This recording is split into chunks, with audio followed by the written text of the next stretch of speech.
Hello friends, आज हम पढ़ेंगे टू फ्रेंड्स, एक शॉर्ट स्टोरी जिसे लिखा था गाय डे मापशन ने। गाय डे ने इसमें दो फ्रेंड्स की कहानी दिखाई है दोस्तों, जो कि अपनी देश के लिए कुर्बान हो गए, मर मिटे, पर उन्होंने अपने देश को बिकने नहीं दिया। ये दो दोस्त पेरिस के थे दोस्तों, और इन्होंने अपनी देशभक्ति दिखाई और अपनी देश की खुफिया जानकारी अपने दुश्मन देशों को नहीं दी। ये कहानी है उस वक्त की दोस्तों, जब 1871 चल रहा था, पेरिस पे जर्मन का कब्जा था।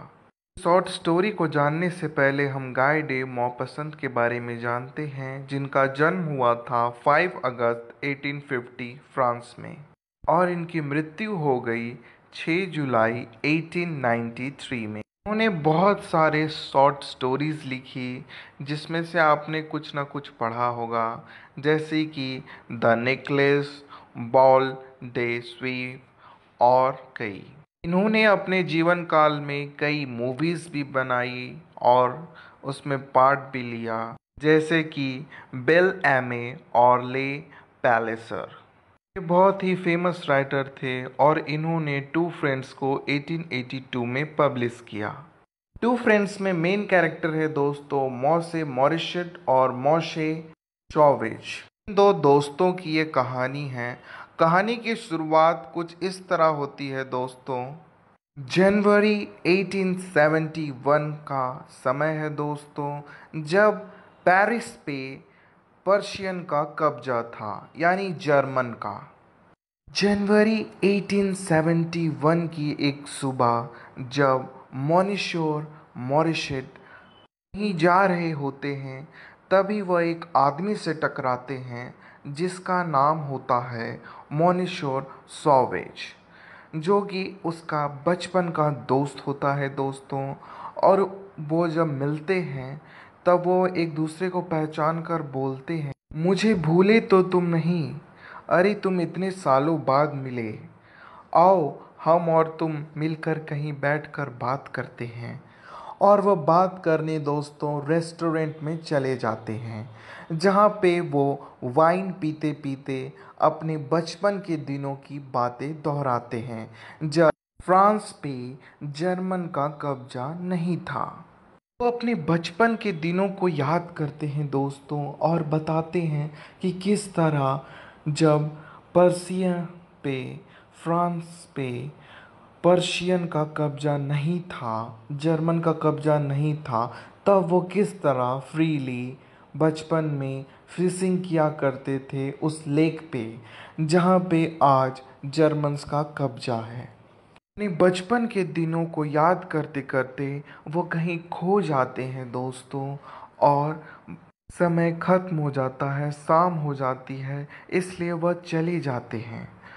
उसके बाद वो वादा कर कर जाते हैं कि कल हम इसी जगह फिर से मिलेंगे और अपने बचपन के दिनों की बातें करेंगे। दूसरे दिन जब मॉरिशट और सॉवेज दोनों दोस्त एक जगह उस रेस्टोरेंट में मिलते हैं, तब वह फिर से वाइन ऑर्डर कर कर अपनी बातें कंटिन्यू करते हैं। तब वो बात करते हैं कि काश आज भी हम अपने बचपन के दिनों की तरह वहाँ पे जाकर फिशिंग कर पाते। सॉवेज की ये बात मॉरिशट को अच्छी नहीं लगती, और वह कहता है क्यों नहीं, हम अभी भी जा सकते हैं। मेरा एक दोस्त है कॉलिनर डॉबलिन, जो कि उस जगह पे अभी भी काम करता है, और वो हमें उस जगह पे ले जा सकता है। सॉवेज मॉरिशट की ये बातें सुनकर काफ़ी ज़्यादा एक्साइटमेंट हो जाता है और कहता है हाँ दोस्त, काश ऐसा हो सकता है। मॉरिशट कहता है हाँ क्यों नहीं, मैं कल ही सुबह अपने दोस्त से बात करता हूँ। अगली सुबह मॉरिशट जो है दोस्तों, वह चला जाता है अपने दोस्त कॉलिनर डॉबलिन के घर, और वहाँ से वह पूछता है कि क्या आज भी हम वो लेक पे जा सकते हैं और वहाँ पे फिशिंग कर सकते हैं। डॉमलिन कहता है क्यों नहीं, पर तुम्हें थोड़ा सतर्क रहना होगा, वहाँ पे आज जर्मन्स का कब्जा है। मैं तुम्हें एक पासवर्ड देता हूँ जिससे तुम वहाँ जा सकोगे और वहाँ के लोग तुम्हें पहचान लेंगे कि तुम एक फ्रांस के ही रहने वाले हो। इसके बाद मॉरिशट सॉवरेज के पास जाता है और उसे बताता है कि कल सुबह हम उसी जगह पे फिशिंग करेंगे मेरे दोस्त, जहाँ हम बचपन में किया करते थे। नेक्स्ट मॉर्निंग मॉरिशट जो होता है दोस्तों, वो अपने वॉच मेकिंग के दुकान को बंद करता है और सॉवरेज अपने होलसेलर क्लोथ्स की दुकान को बंद करता है, क्योंकि उन्हें आज अपने बचपन के दिनों में जाना था, वहाँ पे जाकर फिशिंग करनी थी। जब मॉरिशट और सॉवरेज वहाँ पे पहुँचते हैं तब वह काफ़ी ज़्यादा एक्साइटमेंट होते हैं और अपने बचपन के उस फिशिंग रॉड को भी जलाते हैं और नए नए फिशिंग रॉड खरीद कर भी लाते हैं, ताकि हम उन्हें याद भी कर सके और वहाँ पे फिशिंग कर भी सके। पर जब वो वहाँ पे बैठकर फिशिंग कर रहे होते हैं दोस्तों, तभी वहाँ पे सामने एक पहाड़ पे विस्फोट होता है और वह पहाड़ गिरने लगता है। मॉरिशट और सॉवरेज अपनी बातों में घुल मिल जाते हैं, अपनी बचपन की बातों में, और वह सोचते हैं कि हो सकता है यह कंस्ट्रक्शन के कारण पहाड़ को उड़ाया वगैरह जा रहा हो। पर 2-3 बार ऐसा होने के बाद अचानक उन्हें पता चलता है कि कुछ आर्मी मैन्स उनके इर्द गिर्द खड़े हैं। जब वो ये सब देखते हैं दोस्तों तो काफ़ी ज़्यादा डर जाते हैं, क्योंकि उस जगह पे जहाँ वो फिशिंग कर रहे हैं वहाँ पे कोई भी बिना पासवर्ड के नहीं आ सकता, और ये सब लोगों के पास काफ़ी बड़े बड़े हथियार थे, जैसे कि गन, बम्स, और ये सब उन पे तैनात कर दिया था उन्होंने, मतलब लगा दिया था। दोनों दोस्त काफ़ी ज़्यादा घबरा जाते हैं और कहते हैं कि हम सिर्फ यहाँ फिशिंग करने आए हैं सर, प्लीज़ हमें छोड़ दें, आप क्यों हम पर बंदूक ताने हुए हैं। वो सोल्जर्स उनकी एक बात नहीं सुनते और सीधा कहते हैं कि तुम यहाँ आए कैसे, और अचानक मॉरिशट को वो मारने लगते हैं।